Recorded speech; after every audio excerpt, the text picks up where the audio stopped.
हबीब काम बोला ना, तुम इधर क्यों आए? नील के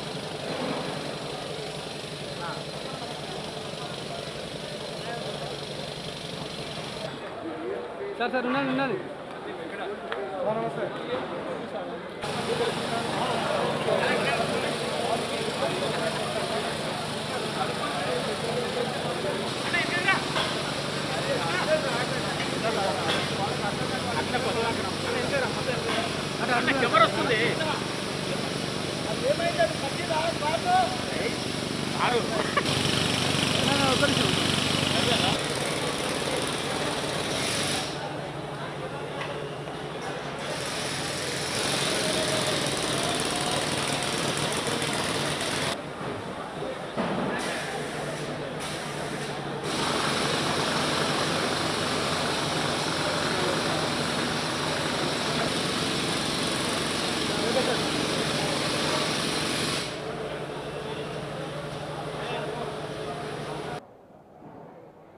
భారత ప్రధానమంత్రి నరేంద్ర మోడీ గారు రేపు హైదరాబాదు నగరానికి రాక పురస్కరించుకొని ముందస్తుగా ఏర్పాటు చేసిన కార్యక్రమంలో భాగంగా ఐఎస్బిలో విద్యార్థుల కాన్వకేషన్ సందర్భంగా పట్టాల పంపిణీలో ప్రధానమంత్రి హోదాలో రావడము, వాస్తవంగా ముఖ్యమంత్రి సైతం కూడా పాల్గొని భవిష్యత్తు మరి యువత ఏదైతే ఈ భారతదేశం యొక్క మరి అత్యున్నత స్థాయికి ఎదిగేటువంటి ఆ యొక్క యువతకు ప్రోత్సాహంలో ఈ యొక్క కాన్వకేషన్ ప్రోగ్రాంలో ఆనవాయితీ ప్రధానమంత్రి ముఖ్యమంత్రులు పాల్గొనడం. కానీ నిన్న ఆ యొక్క ఐఎస్బి డీను ముఖ్యమంత్రికి మేము ఆహ్వానం పంపాము, కానీ వారు నిస్సహాయత ప్రకటించారు. ముందస్తు కార్యక్రమాల్లో రాలేకపోతున్నామని, వారు రావట్లేదని చెప్పడం జరిగింది.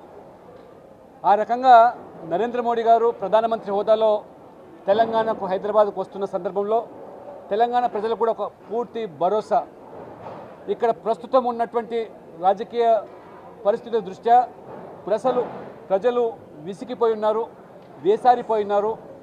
మరి ఏ ఒక్క ప్రజల ఆకాంక్షలు నెరవేర్చకుండా రాజకీయాల పట్లనే దృష్టి సారించి దేశాల పర్యటనలు, విదేశాల పర్యటనలు, ముఖ్యమంత్రి మంత్రులు ఈ యొక్క రాష్ట్రంలో పాలన మొత్తం మరి గాలికి వదిలేసి ఈ యొక్క రైతులు పడుతున్నటువంటి బాధలను కూడా పట్టించుకోకుండా పక్క రాష్ట్రంలో రైతులను ఆదుకుంటామని చెప్పి మరి ఆ రకంగా చెక్కుల పంపిణీ నిమిత్తం మన ముఖ్యమంత్రి ఆ యొక్క పక్క రాష్ట్రం వెళ్తూ ఉంటే ప్రజలు ఇవాళ మరి అసహించుకుంటూ ఉన్నారు.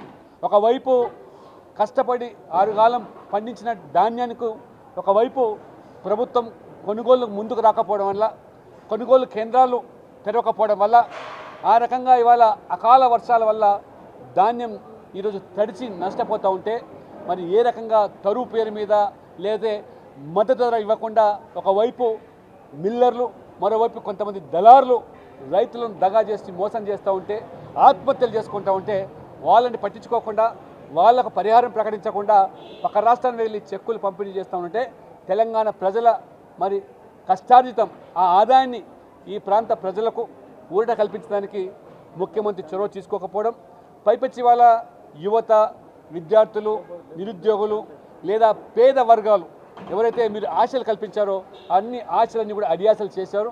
పైపెచ్చు రేపు ప్రధానమంత్రి నగరానికి వస్తూ ఉంటే ముఖ్యమంత్రి మరి ముఖం చెల్లక ప్రధానమంత్రికి నేను తప్పించుకునేదానికి బెంగళూరు పర్యటన ఇవాళ వారు ప్రచారం చేస్తూ ఉన్నారు. కాబట్టి ఇది మంచిది కాదు. కనీసం మర్యాదలు పాటించకుండా ఒకవైపు మన ప్రధానమంత్రి ఇతర దేశాలకు వెళ్తున్నప్పుడు ప్రవాస భారతీయులు వేల సంఖ్యలో వారు మరి ఎంతో డబ్బు వెచ్చించి వారిని తిలకించడానికి ప్రజలు బ్రహ్మరథం పడుతూ ఉంటే ముఖ్యమంత్రి హోదాలో కనీసం గౌరవం, మర్యాదలు పాటించకుండా వారిని కలవకుండా తప్పించుకొని రాజకీయాలే ముఖ్యంగా భావిస్తూ కేసీఆర్ చర్యలను తెలంగాణ ప్రజలు అందరూ కూడా అసహించుకుంటున్నారు. ఇవాళ ఉద్యోగులు కానీ, విద్యార్థులు కానీ, మహిళలు, అదే రకంగా బలహీన వర్గాలు, బడుగు వర్గాలు, దళితులు చేసినటువంటి హామీలన్నీ కూడా ఉల్లంఘించి ఇవాళ దేశ రాజకీయాల్లో ఏదో చక్రం తిప్పుతామని చెప్పి ఈరోజు మీరు చేస్తున్న విన్యాసాలకు ఏ పార్టీ కూడా ముందుకు రావటం లేదు, మిమ్మల్ని నమ్మే పరిస్థితి లేదు. అత్యంత అవినీతికరమైనటువంటి పాలన తెలంగాణలో జరుగుతుంది.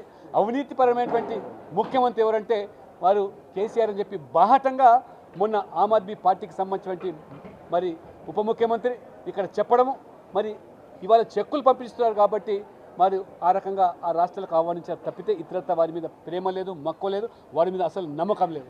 కాబట్టి నరేంద్ర మోడీ గారు హైదరాబాద్ రాక వల్ల తెలంగాణ ప్రజలకు మరి ఈరోజు హైదరాబాద్ కార్యకర్తలు కూడా ఒక ఉత్సాహము, ఆ రకంగా ఉత్తేజం. ఎందుకంటే ప్రజలు కోరుకుంటున్నారు ఎప్పుడు ఇక్కడ ఎన్నికలు జరిగిన డబుల్ ఇంజన్ సర్కార్ రావాలి, అవినీతి రహిత, కుటుంబ రహిత, మరి నియంతృత్వ రహిత పాలన, మోదీ తరహా పాలన, యోగి తరహా పాలన, ఆ రకంగా శివరాజ్ సింగ్ తరహా పాలన కోరుకుంటున్నారు.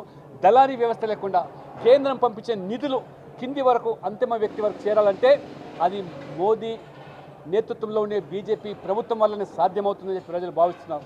ఇటీవల మనం చూసాం, అంతర్జాతీయ పంచాయతీరాజ్ దినోత్సవం జరిగితే మరి ప్రధానమంత్రి హోదాలో ఒక మారుమూల పల్లెకు కాశ్మీర్ వ్యాలీలో వెళ్ళి అక్కడ ఉన్న సర్పంచ్ అధ్యక్షతన మరి రాజ్యాంగంలో 73వ సవరణ మేరకు నిధులు విధులు కల్పించి వారికి పూర్తి హక్కులు కల్పిస్తూ ఉంటే మన రాష్ట్రమేమో ఎంతసేపు కేంద్రం నిధులు ఇస్తలేదని చెప్పి ఆ రకంగా దుష్ప్రచారం చేయడమే తప్పితే రాష్ట్ర ప్రభుత్వం బాధ్యత పల్లెలను బాగు చేయాలన్నా, ఎన్నికైన సర్పంచ్లకు నిధులు కల్పించాలనే బాధ్యత విస్మరించి ఏ రకంగా అంతర్జాతీయ పంచాయతీ దినోత్సవంలో కూడా పాల్గొనకుండా ఫామ్ హౌస్నే పడుకున్నటువంటి ముఖ్యమంత్రి, సర్పంచులు ఇవాళ ఆత్మహత్యలు చేసుకుంటున్నారు. వారు చేసిన పనులు బిల్లులు రాక, ఇవాళ ముఖం చెల్లక, మరి గెలిచి వచ్చాం, ప్రజలు గెలిపించారు, కానీ ఏదో అభివృద్ధి చేస్తామని చెప్పి అప్పులు చేసి డబ్బులు ఖర్చు పెట్టి పల్లెలు సర్పంచులు ఈరోజు వారు ధర్నా చేసే దుస్థితి, ఆత్మహత్యలు చేసుకునే దుస్థితి.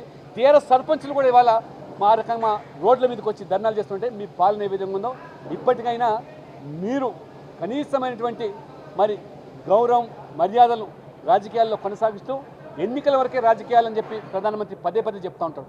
ఇవాళ పెద్ద ఎత్తున గత ఎన్నికల్లో ప్రజలు బీజేపీని ఆదరించకపోయినా ఇవాళ నరేంద్ర మోడీ గారు అన్ని రాష్ట్రాలు అభివృద్ధి చెందాలనేటువంటి ఒక లక్ష్యంతో సబ్కా సాత్ సబ్కా వికాస్ నినాదంతో అన్ని ప్రాంతాలను, అన్ని వర్గాలను సమదృష్టితో సబ్కా సాత్ సబ్కా వికాస్ అనే నినాదంతో పనిచేస్తున్న వ్యక్తి వారు రావడం నిజంగా హైదరాబాద్ ప్రజలే కాదు, తెలంగాణ ప్రజలు, ముఖ్యంగా కార్యకర్తలు కూడా మరి రేపు వారిని తిలకించడానికి రావడం జరుగుతుంది.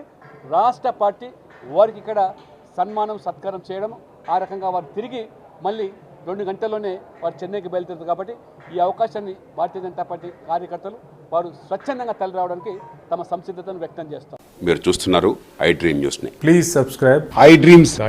For more videos, subscribe I Dream. please subscribe For more videos, I Dream. I Dream. for more videos, Subscribe I Dream. Please subscribe. Subscribe I dream channel. Do subscribe. I Dream. I dream ఛానల్ని subscribe చేయండి. Do watch I Dream.